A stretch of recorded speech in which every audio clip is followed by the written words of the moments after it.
the spot for the trombone. It's gonna be like that with the thing with the hand here. Yeah. And then we're gonna have to extend the mouthpiece so that you can actually sit there and play it.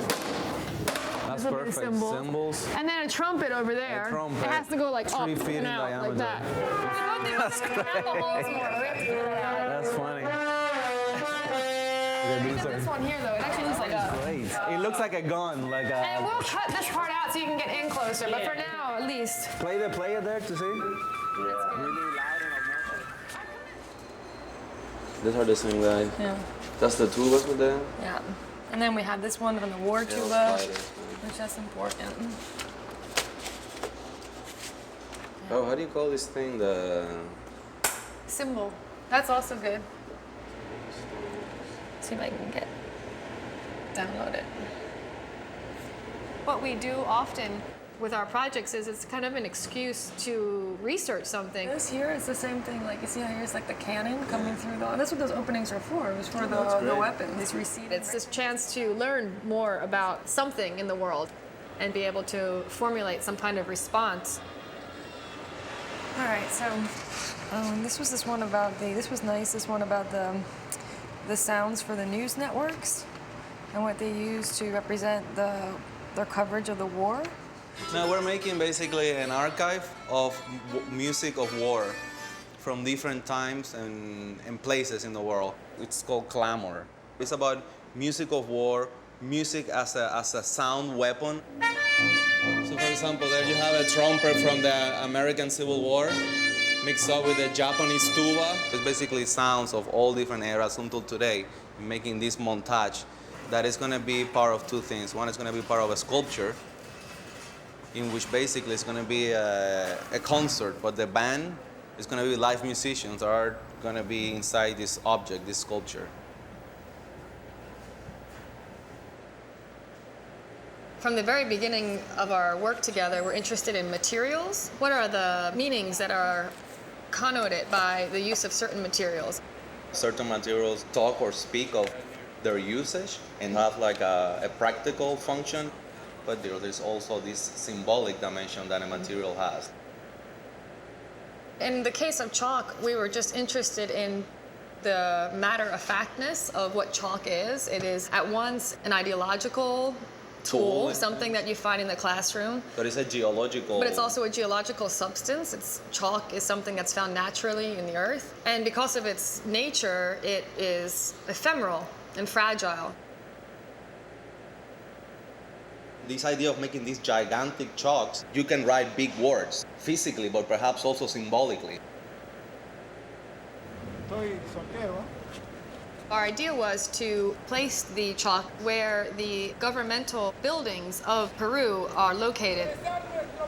Every day they would allow for protesters to go and make a kind of lap around the plaza. And that's your opportunity to publicly voice whatever demands you might have.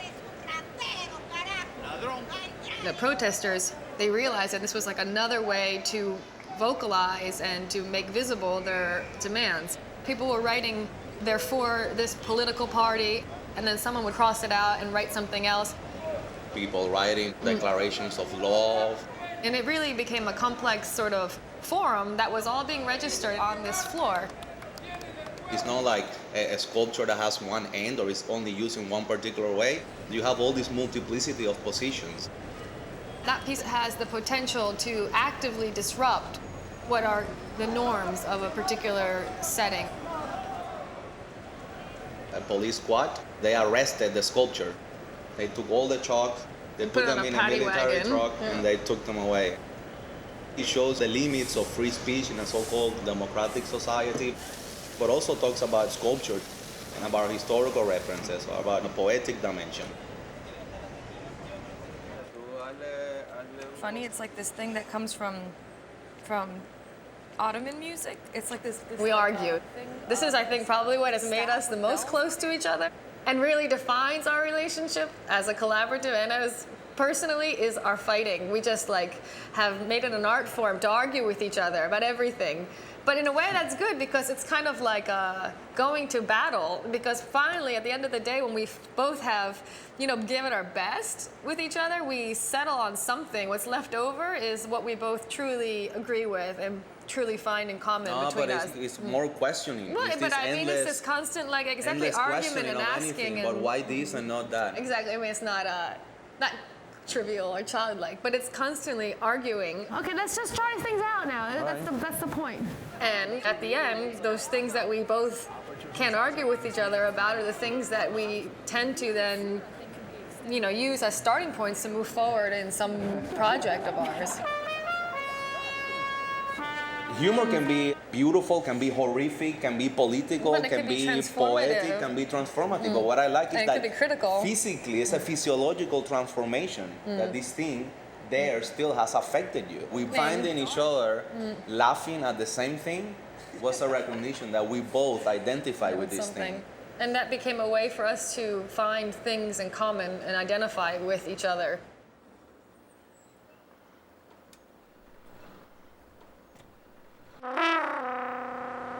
Sometimes, though, we see things that aren't like a joke, but it's rather just this sort of incredible, absurd, unusual juxtaposition of something that just seems totally out of place, but at the same time seems perfectly sensible and right. We were interested in the activity that was happening in the island of Vieques, which is off the mainland of Puerto Rico, used as this bomb testing site. This was filmed the week that they opened the land that was previously occupied for 60 years by the military to the population. You have people who their entire lives that have never been able to go around the entire island. So this is the first time that this entire land is open.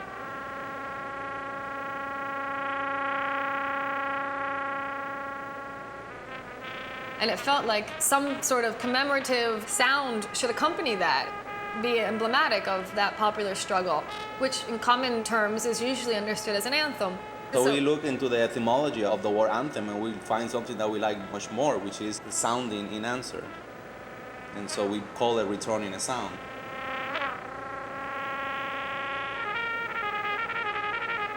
The acceleration of the motorcycle and all the accidents in the roads, the bumps, generated a score, a musical composition that was completely accidental.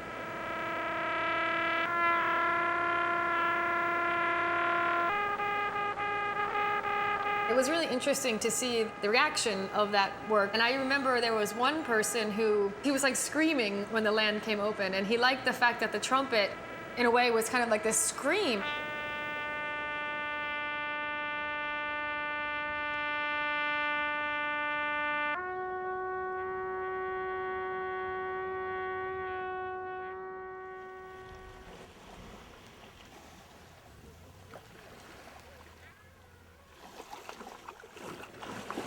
In Vieques, in fact, while there were so many people who had one thing in common, get the military out of Vieques, the majority of them are in complete disagreement about every other aspect of the island.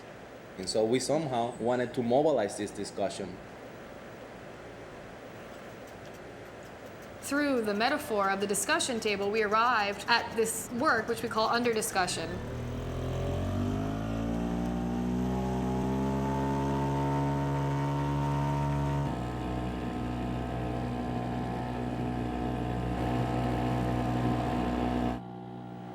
We used this person to take the discussion table into the areas whose fate is uncertain.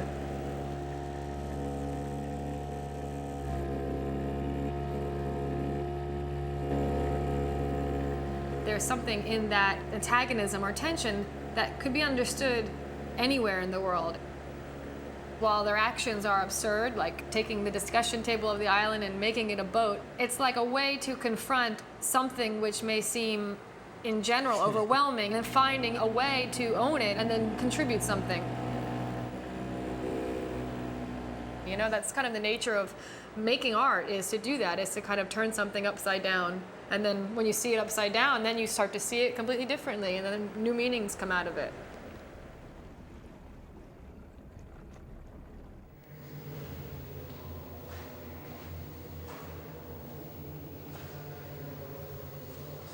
Both of our backgrounds was informed by studies in the sciences. Forms like geology, biology, light, we look at it through the lens of an artist. Our scientific interest comes in filter, I think, through absurdity or pure nonsense.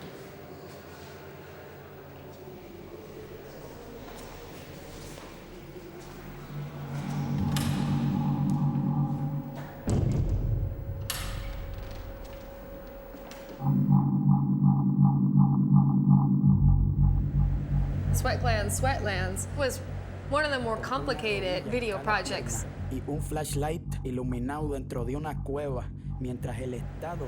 On Christmas time, everyone fries their pork. You have to fry that pork for hours with your hands.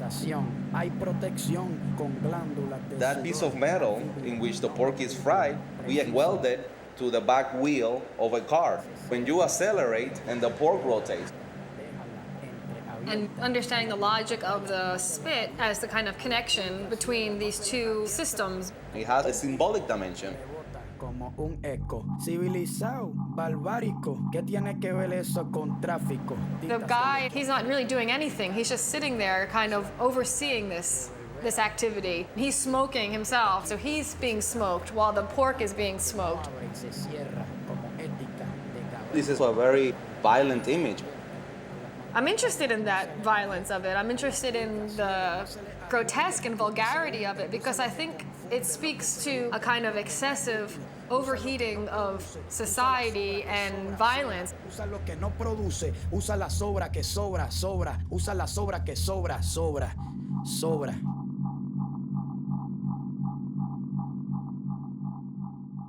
So just to reiterate, the first thing was to use your instruments to make kind of abstract sounds that are very strong and loud, like a siren or an ambulance or any other kind of reference you want to think about.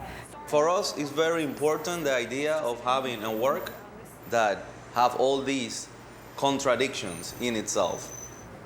How can you put all these things that has nothing to do with the other one? Well, you use glue. You use an ideological glue.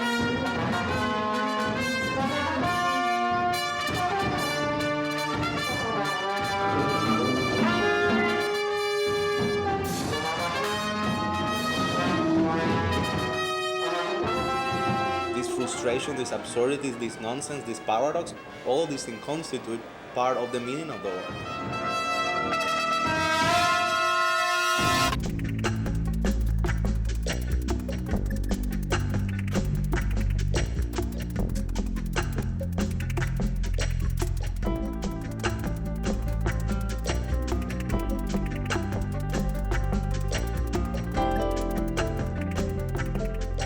To learn more about Art 21, Art in the 21st Century, and its educational resources, please visit us online at pbs.org.